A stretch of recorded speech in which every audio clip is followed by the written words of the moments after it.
The Mercedes murder, Clara Harris's crime of passion. Before we dive in, kindly hit the subscribe button and let us know where you are watching from in the comment. They looked perfect. That's how people described Clara and David Harris. From the outside, they seemed to have it all. Wealth, success, a big home in Friendswood, Texas, twin boys, and a love story that looked like a fairy tale. Clara wasn't just beautiful. She was brilliant, an immigrant from Colombia who had worked her way up in America. A dentist with her own thriving practice. Patients loved her. She had a warm smile, a kind heart, and an unstoppable drive. David was just as accomplished. He was a successful orthodontist. Together, they built something powerful. Harris Dental Group, a respected business that brought them wealth, stability, and status. They had the cars, the vacations, the picture-perfect Christmas cards. To neighbors and friends, Clara and David were the kind of couple you admired, maybe even envied. But appearances lie. Behind the smiles, trouble was brewing. David was charming, yes, but he was restless. His success had given him freedom and temptation. In 2001, that temptation took form in the shape of a woman named Gail Bridges. Gail was also an employee at the dental practice. Attractive, confident, divorced, and not afraid to flirt. At first, David's affair was hidden. Private phone calls, lunches that lasted too long, trips that Clara never questioned. But soon, whispers started. People noticed the chemistry, an energy between David and Gail that couldn't be ignored. Clara, sharp as ever, started to feel it. That gnawing sense that something was wrong. The late nights, the excuses, the distance growing between them. At first, she told herself it wasn't real. David loved her. He loved their boys. He wouldn't betray her. But then came the evidence. Clara was a woman who lived for control. She controlled her career, her home, her family, but she couldn't control David's heart. In early 2002, Clara hired a private investigator.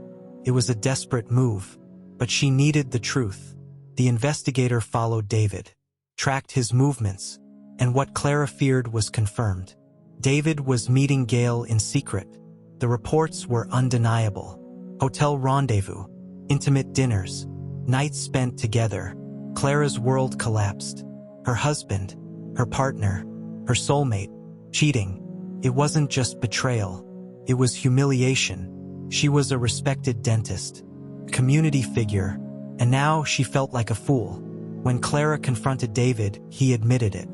Yes, he was having an affair, but he swore it was over.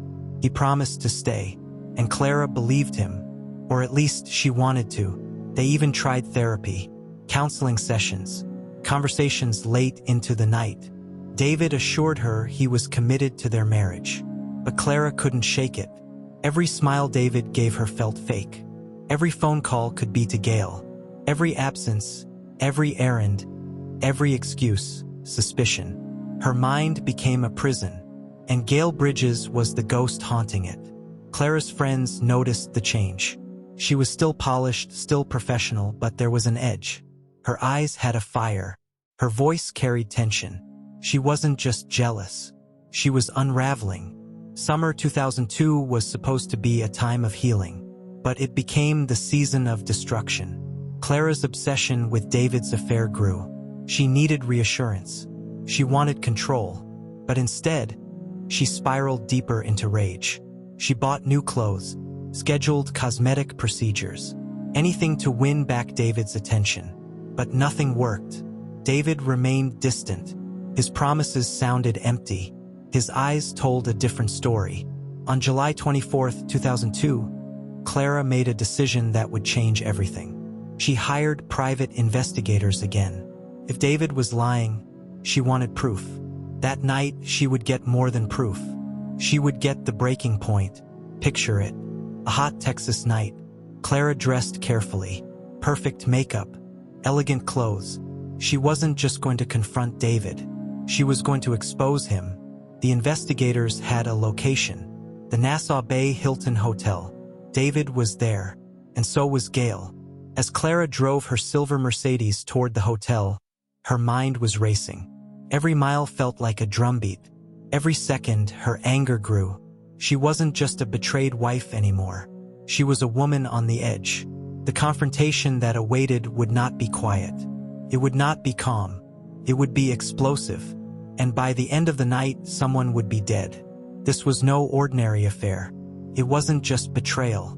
It was a spark that ignited a storm. Clara Harris, respected dentist, mother of twins, community figure, was about to step into the lobby of a hotel and set in motion one of the most shocking crimes of passion in American history. The night of July 24th was only beginning, and what happened next would leave witnesses frozen in horror. The night was heavy, dark clouds, warm Texas air, the kind of night that feels like it's holding its breath. Clara Harris was holding hers too. Her hands gripped the steering wheel of her silver Mercedes-Benz. Her mind was racing faster than the car. She had followed the investigators' lead. They told her where David was, the Nassau Bay Hilton Hotel, room 617, and he wasn't alone. He was with Gail Bridges. Every mile dragged. Every red light burned. Her chest ached with anger. Her thoughts spun like fire. David had promised her. He swore it was over. He told her she was the only one. Lies. Every word. Every kiss. Every "I love you." In the passenger seat sat her stepdaughter, Lindsay, 17 years old. David's daughter from a previous marriage. She shouldn't have been there, but she was, and she was about to witness everything. The Nassau Bay Hilton stood tall against the night sky.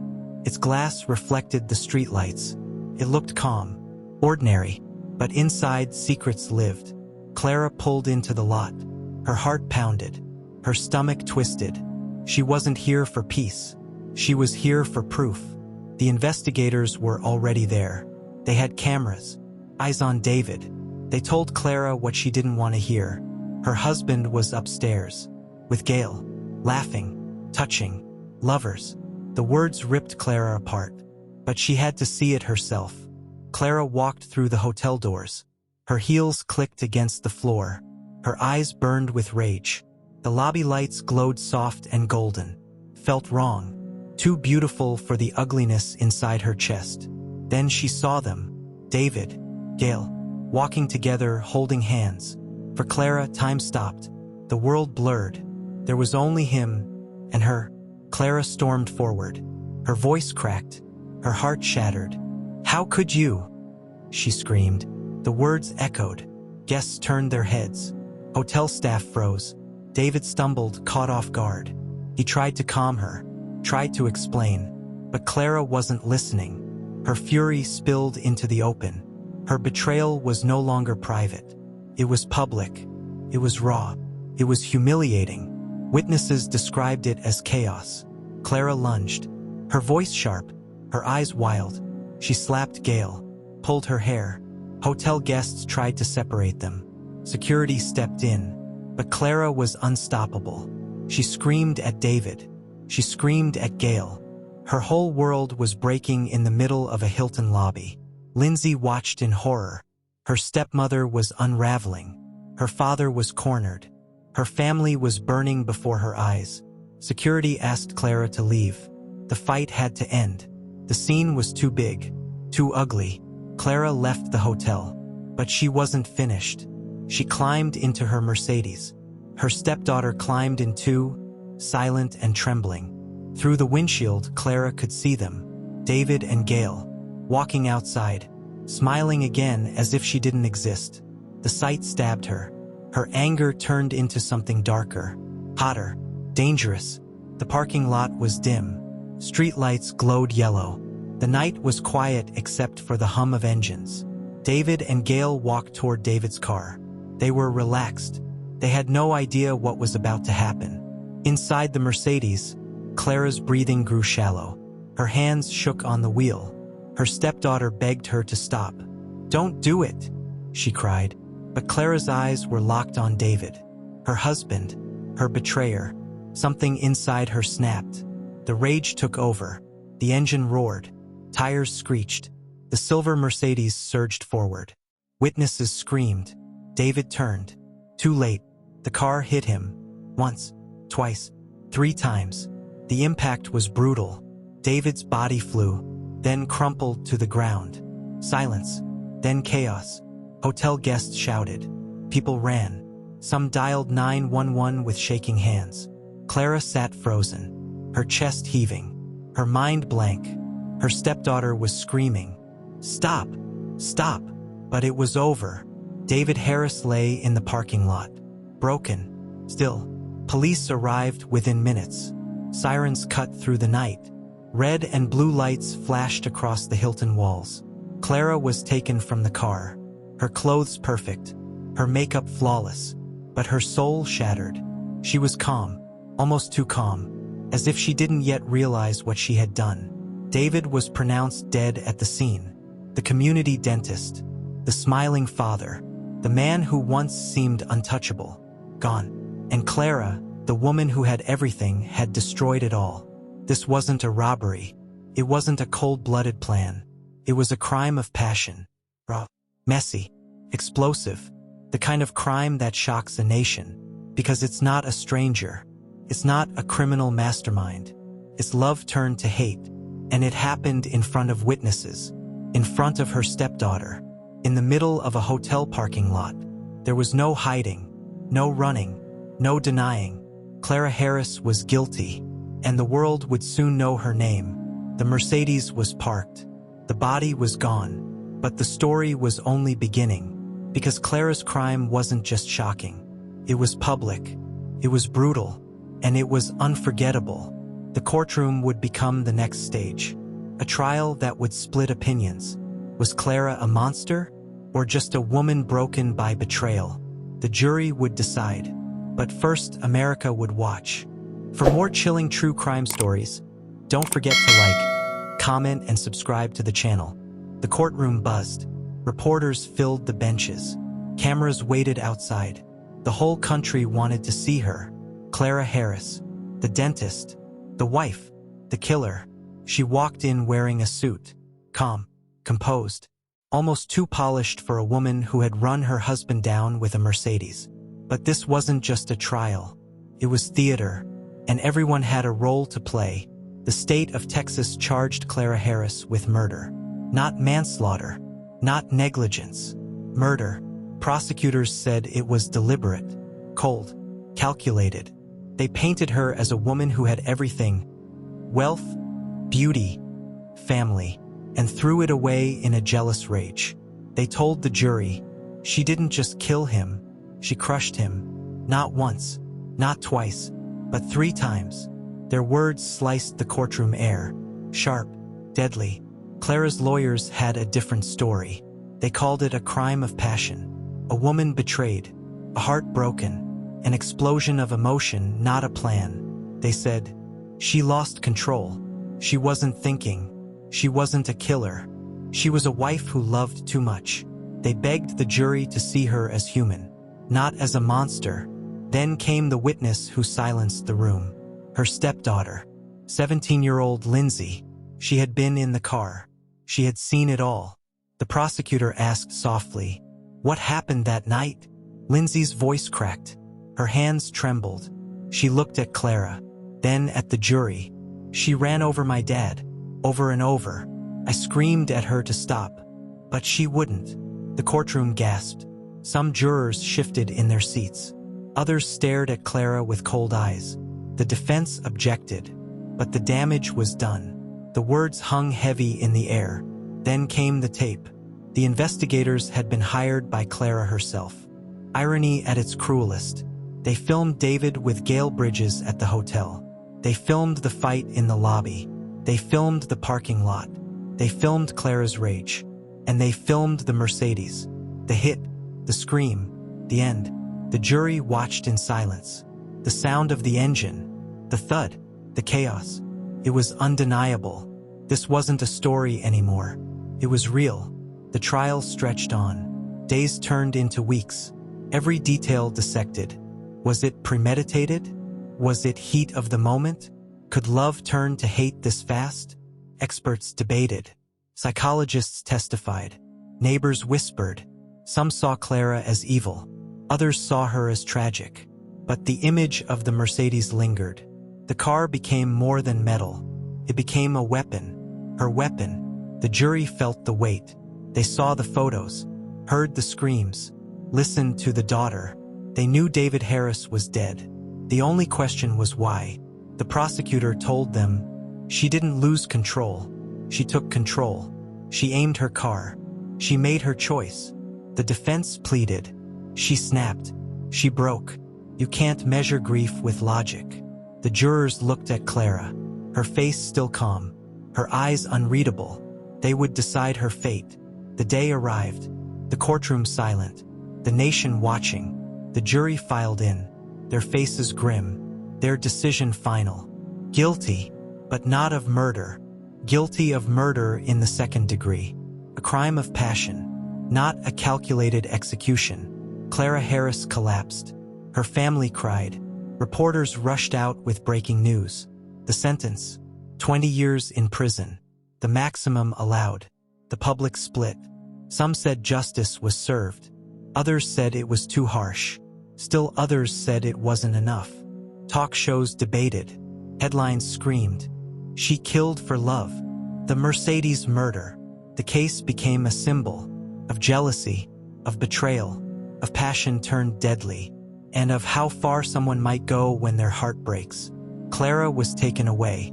The luxury gone. The Mercedes gone. Her freedom gone. Her days became routines. Cold meals.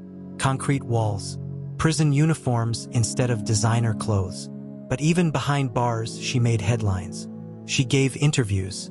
She spoke about regret, about love, about rage. Some believed her. Others never forgave her. David Harris was buried. His children left without a father. His wife left in chains. The Nassau Bay Hilton became infamous. The parking lot became haunted ground. And the story never died. Because it wasn't just about one family. It was about the human heart. How fragile it is. How dangerous it can be.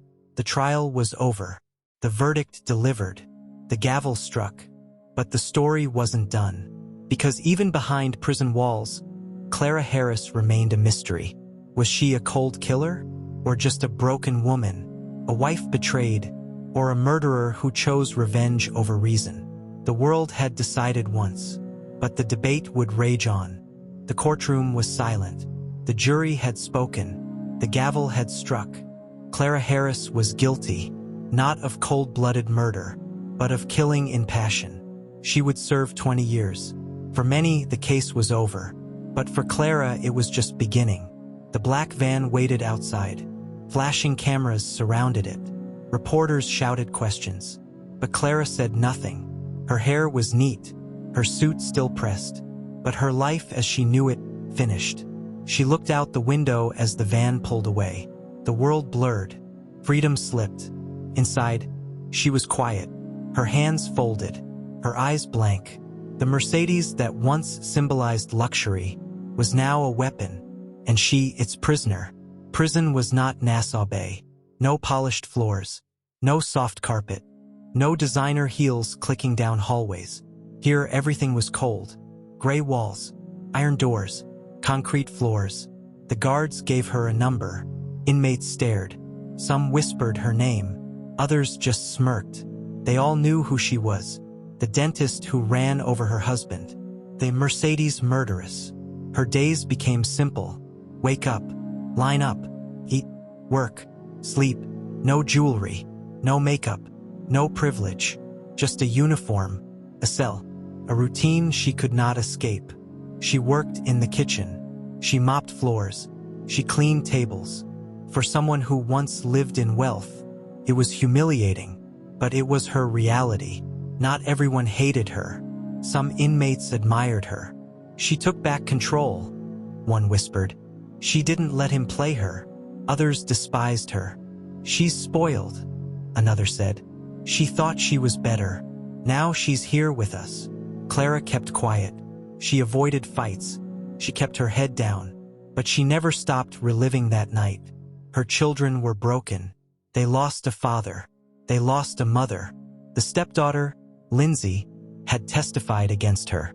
Her words cut deep, but they were truth. Her twins were young. They visited sometimes. Behind glass, phone in hand, Clara crying as she tried to explain. How do you explain to a child that you killed their father? Outside prison walls, Clara's story never died. Talk shows replayed the trial. Documentaries dissected her rage. True crime fans debated her motives. Some called her a villain. Others called her a victim. But everyone remembered her. The image was unforgettable. The Hilton, the Mercedes, the screams. Clara Harris became more than a person. She became a symbol, a warning, a question mark. Years into her sentence, reporters came calling. They wanted her voice, her side, her explanation. Clara agreed. She sat in prison beige. She spoke carefully, her tone soft. I regret it every day, she said. I loved him. I just lost control. She denied intent. She denied calculation. But she could not deny the truth. David was dead, and she had killed him. The interviews aired on national television. Millions watched. Some cried. Some raged. But the fascination only grew. Experts weighed in. They studied her mind. They dissected her emotions. One called her a textbook case of crime of passion. Another said she had a narcissistic streak. Still another argued she had snapped under years of pressure. But none could agree on one thing. Was Clara Harris evil? Or just broken? Time crawled. The outside world moved on. But inside, Clara's life froze. She aged. Her hair grayed. Her skin wrinkled. Her children grew up without her. Her name faded from the headlines. But the story never vanished completely. Because every few years it resurfaced. A news special. A crime documentary. A reminder of what passion can destroy. Her lawyers filed motions, appeals, requests for reduced time. But the courts held firm. The sentence stayed. 20 years. No less. She read law books. She studied her case. She prayed. She waited. For some, Clara was still sympathetic. A wife betrayed. Who wouldn't lose control? For others, she was unforgivable. She didn't just hit him. She ran him down 3 times. The split never healed. And maybe that was why the story endured. Because it was never simple. The case was about more than Clara. It was about marriage. About betrayal. About jealousy. About rage. It asked the question, how far would you go when your heart breaks? For Clara Harris, the answer was too far. Behind prison walls, Clara Harris faded from daily headlines. But she never disappeared from America's memory. Her story wasn't just about murder. It was about love, obsession, and the dark places passion can lead. Years would pass, but the question remained. When she finally walked free, what kind of woman would she be? The gates opened. The lock clanged. The guard nodded. Clara Harris stepped out. She was free. It had been 15 years. 15 years behind bars. 15 years of waiting. 15 years of replaying that night. Now the air felt different. Sharp, cold, heavy with memory. Reporters swarmed outside the prison. Cameras clicked. Microphones stretched. Everyone wanted the first words. But Clara stayed silent. She walked past them quickly, her face older, her body thinner. She wasn't the glamorous dentist anymore. She was a woman marked by scandal. A woman the world had already judged. Her lawyer shielded her. Her family didn't come. It was quiet, too quiet. The world had changed. The year was 2018. Smartphones everywhere. Social media alive. True crime podcasts exploding. And Clara Harris's story had lived on. People still remembered. New generations had discovered her case online. Her name was whispered on YouTube, on Reddit, in documentaries. She stepped into freedom, but freedom had a shadow. Because no matter where she went, people would always know. Her twins were no longer children. They were adults, scarred adults. They had lived without her. They had lived without him. Their childhood was taken in one violent night. Some reports said they visited her. Others said they kept their distance. The truth was never clear. But one fact was undeniable. Their lives were forever split. Before the Hilton, And after the Hilton, Clara had no dental office waiting, no luxury home, no glamorous parties. She was released quietly. She lived under the radar. Some said she stayed near Houston. Others claimed she left Texas. But no one really knew. And maybe that was the point. Clara Harris didn't want the spotlight anymore. She had lived under it once. It had destroyed her. But the world would not forget. TV specials aired. True crime networks replayed the trial. Documentaries revisited her story. Her name became a case study. Law students dissected it. Psychologists analyzed it. Marriage counselors used it as a warning. The case wasn't just about Clara Harris. It was about betrayal. It was about rage. It was about the razor-thin line between love and hate. Did she plan it? Or did she snap? Was it justice? Or was it murder? The jury had spoken, but the public never agreed. Some said she deserved sympathy.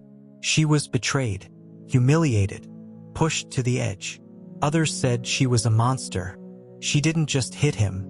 She ran him over again and again. The debate never ended. Crimes of passion always fascinate, because they feel human, raw, explosive. Clara Harris wasn't a gangster. She wasn't a career criminal. She wasn't a cold-blooded killer. She was a wife, a mother, a woman in pain. That's why people couldn't look away. Because if she could snap, could anyone? But through it all, one fact remained. David Harris was dead.